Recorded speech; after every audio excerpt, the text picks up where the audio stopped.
좀 전에 현재도 아직 끝나진 않았는데, 네. 우리 이석기 의원. 이제 보니까 국가보안법 위반 혐의는 인정이 됐고, 내라는 뭐 혐의도 제보자의 진술이 신빙성이 있다.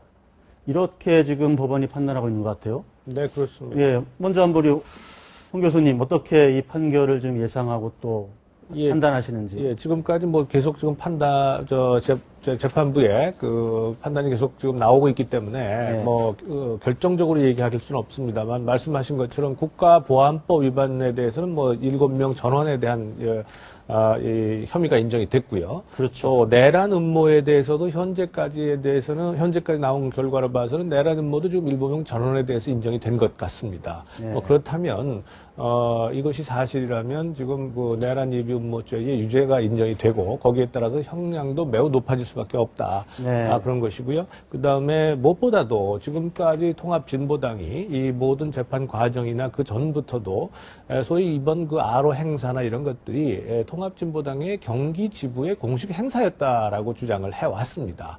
그렇다면 이 통합진보당 지금 이제 헌법재판소에 계류되어 있죠. 통합진보당에 대한 정당 해산 심판이 지금 청구되어 있는데 그리고 심사가 계속되고 있는데 통합진보당 역시 이 해산이 불가피하다. 왜냐하면 이 소속 국회의원이 당연히 내란 예비 음모죄를 지금 그 유죄로 인정을 받았고 또 이 내란 예비 음모가 만들어진 행사가 통합진보당의 공식 행사라면 그렇다면 더더욱 이런 정당은 대한민국의 정당에 있어서는 안 된다라고 봅니다. 그러니까 통합진보당 그러니까 해산 절차에도 영향을 미칠 걸로 좀 보시는 거죠. 저는 뭐 결정적 영향을 미칠 것으로 보신다. 네. 우리 김 교수님은 일단 어떻게 그동안에 아주 40몇 차례에 걸친 공판 과정에서 45차례 한 3개월 동안 검찰과 변호인 측에 아주 치열한 공방이 있었지 않습니까? 네, 네. 그러니까 여전히 지금 공방 속에 있다고 할 수 있는데 이제 재판부 결론을 내리면 이제 일단락을 지어지게 되겠죠. 네. 근데 핵심적인 쟁점은 역시 아로가 실체하는 존재냐, 실체하는 조직으로 볼 것이냐 하는 문제고, 그것에 대한 판단 근거로서 이제 녹취록을 증거 자료로서 인정할 것이냐. 네, 그런 녹취록을 획득하는 게 죄송한데 지금 이석기 의원이 징역 12년이 선고된 걸로 지금 저 소식이 전해지고 있거든요. 네. 네. 저도 역시 이제 마지막으로 그 말씀을 드리려고 했는데 네. 역시 이제 이것을 유죄로 채택을 한다면 형량이 얼마나 될 것인가가 사실은 좀 관심사였습니다. 왜냐하면 1년의 아로의 존재 여부라든지 또 녹취록의 증거력을 인정한다 하더라도 이것이 갖는 이제 위험성이라고 할까?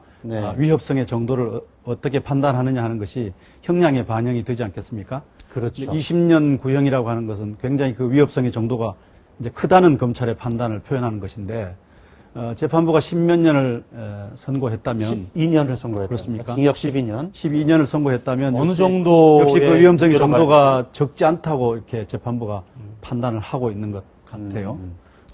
그런 점에서 이 문제가 미칠 파장은 의외로 크지 않겠느냐 이런 생각을 해봅니다. 정당 해산 문제는 조금 이따 말씀 더 나누시고 일단 12년이면 어쨌든 이제 내란 음모 혐의로 현역 의원이 선고를 받은 거는 처음 아닙니까, 지금? 뭐, 제가 보기에도 처음인 것 같습니다. 과거에 내란 음모죄는 김대중 내란 음모 사건, 그 당시에는 이제 현역 의원이 아니고, 신군부에서 그냥 그렇게 이 받은 사건 이외에. 뭐 다른 차원의 얘기죠. 그렇죠. 그런 거 이외에 지금까지 내란에 대한 예비 음모는, 내란 예비 음모고 내란죄는 사실상 우리 이 광복 직후에 또 건국기에 아주 혼란한 상황 속에서, 내란죄라든가 이런 것이 좀 있었지, 대개 체제가 안정화된 이후에는 전혀 없었거든요. 그런데 이번에 내란 음모죄가 이렇게 이 현역 의원에게 인정된 것은 이건 뭐 대단히 이 큰 사건이고요.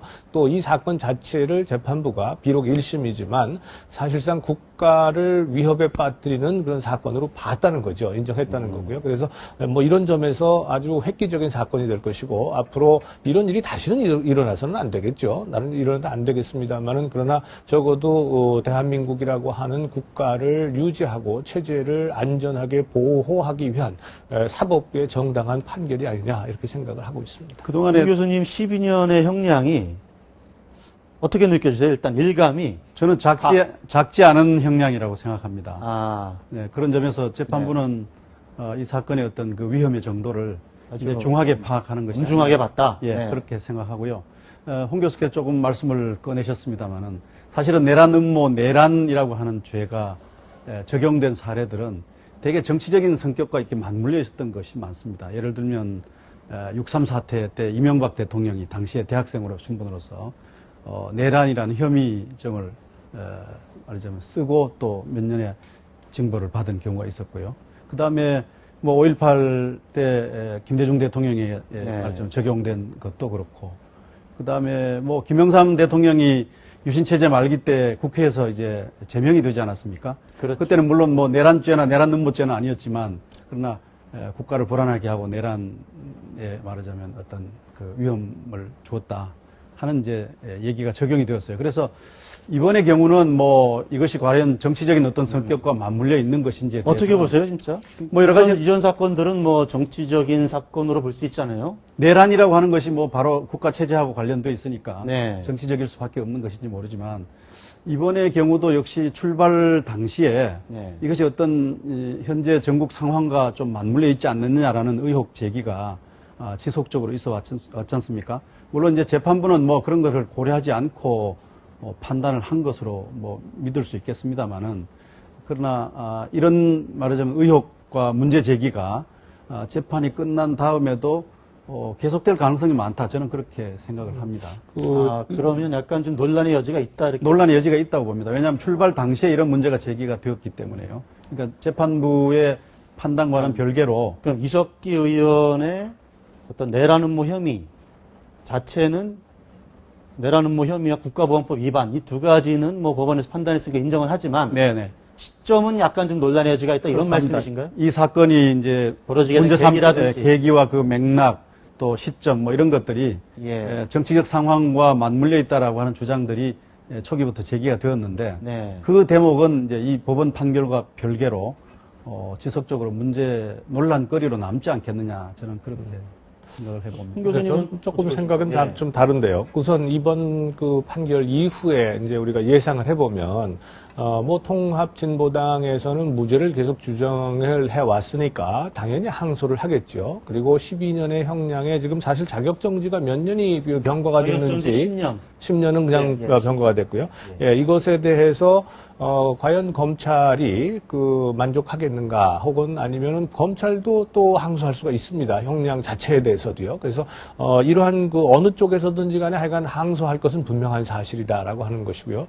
다만 그동안의 김용판 그 전 경찰청장 재판이라든가 이런 일련의 재판 과정에서 정치권들이 사법부의 판단에 대해서 문제를 제기하고 이 사법부의 그 소위 그 독립성을 해하는 이러한 그 언행을 굉장히 강하게 지금 해왔었어요. 이것은 사실은 민주주의나 삼권 분립의 원칙에 대단히 어긋나는 것이고 굉장히 사실은 민주주의 자체를 위협에 빠뜨리는 거거든요. 그러니까 정치권에서 어떤 그 판결이 그 특정한 판결이 스스로에게 이익이 되느냐 불리하냐를 가지고 자꾸 따지지 말고 이 판결이 정당하냐 정당하지 않느냐를 가지고 정당하다고 생각한다면 환영할 일이고 정당하지 못하다고 생각한다면 뭐 항소하고 이런 유감을 표명하면 될 일이지, 거기에 대해서 다시 그 사법부의 판단에 대해서 왈가왈부하는 건 저는 결코 바람직하지 않다고 봅니다. 여태까지 계속 그렇게 왔기 때문에 저는 이번 사태도 지금 김 교수님 말씀처럼 그 정치적인 배경이나 혹은 소위 말하는 음모론이죠. 음모론을 갖다가 들이대서 사법부가 마치 권력의 시녀의 역할을 한 것 아니냐, 이러한 식으로 다시 만약에 정치권이 나간다면 그거야말로 우리 대한민국 정치권의 수준을 보여주는 것이고, 그게 왜 국민들이 그러면 정치권이 빨리 개혁이 돼야 되고 국회가 개혁이 돼야 되고 정치가 선진화돼야 되느냐라고 주장을 하는 이유가 바로 거기에 있다고 저는 교수님 봅니다. 잠깐만요. 지금 현장 연결 좀 봐야 될 것 같습니다. 도저히 네. 이해가 가고 납득이 되지 않습니다. 정해진 결론에 일사불란하게 꿰어 맞춰진 듯한 느낌을 지울 수가 없습니다. 그동안의 재판 과정에서 쟁점이 되고 변호인들이 최선을 다해서 주장했던 각종의 문제 제기에 대해서 일축하거나 충분한 설명 없이 이렇게 일사불란한 판결 선고를 보면서 이유를 알 수 없지만 우선 참담하고 안타까운 심정이라는 거 말씀드리겠습니다.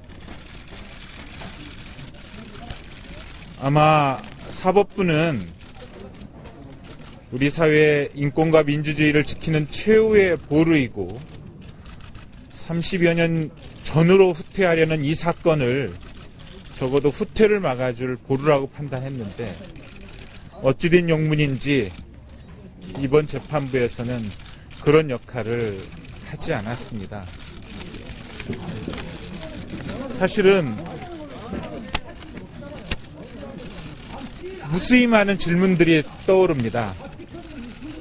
재판 과정에서도 확인되었듯이 폭동을 결의한 다음에 자녀를 데리고 백두산 관광을 갔다 왔는데 이게 어떻게 내란 음모일 수 있는지, 내란 음모의 현장에 있었다는 국정원 협조자도 공개 수사를 시작한 당일 뉴스를 보고 내란 음모 혐의인 줄 알았다고 했는데 어떻게 이렇게 내란 음모가 될 수 있는지, 또 내란 음모라는 5월 12일 모임이 있은 지 2개월이 지난 후에도 국정원은 여전히 국보법 사건으로 영장 신청을 했고, 그리고 5월 12일 강의 녹취록을 들은 이후에도 문제가 됐던 해화전역이나 한전이나 기관시설의 보안을 강화하라고 전화 한 통, 공문 한 통 보낸 적이 없는데 국가안보를 책임지는 그 국가기관이 5월 12일에 내란 음모의 현장이었다고 한다면 최소한의 국민들의 안전을 위해서라도 전화 한 통이나 공문 한 통을 통해서라도 안전조치를 취했어야 되는데